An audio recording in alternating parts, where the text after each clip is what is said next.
terkejut menemukan bahwa dirinya tidak bisa memeluk ibunya. Melompatlah istrinya pun akan langsung melewati tubuhnya.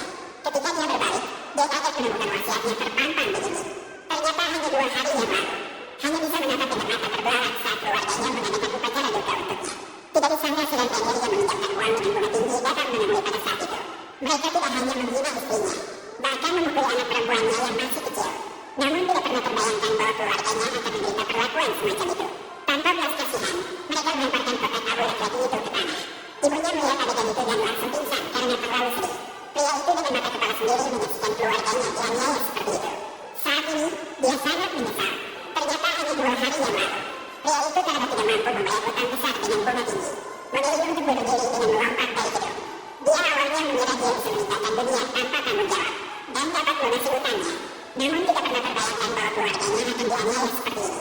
Baru saat ini dia benar-benar menyadari bahwa dia telah melakukan kesalahan. Namun sudah terlambat saat pria itu menderita tanpa henti. Tapi tiba-tiba malaikat maut muncul. Apakah kamu merasa baik-baik saja?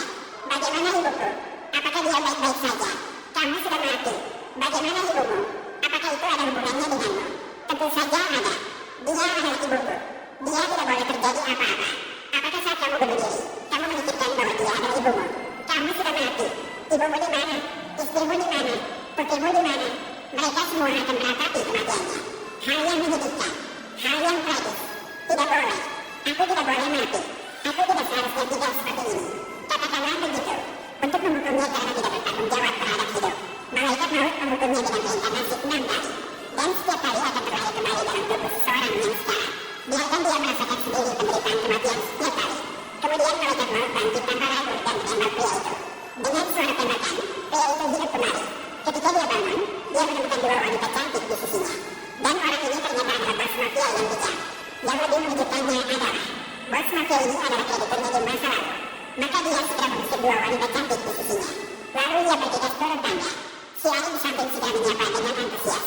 Pria itu ketakutan sampai kehilangan semangat saat melihat situasinya. Karena orang ini adalah orang yang sebelumnya datang dan memaksa dia bunuh diri. Bahkan pergi ke tempat jenazahnya untuk membuat keributan dan merusak kotak abu-abunya. Dia bertanya dengan tidak percaya. Bagaimana mungkin saya tidak mengenalnya? Apa yang terjadi padaku hari ini? Setelah kamu melakukan perjalanan waktu, kamu masih melihat wajahku. Dan yang lainnya selalu melihat wajahku sekarang masih polos. Saat ini aku seperti kunjung bunga. Jadi dia menjadi adikku sekarang.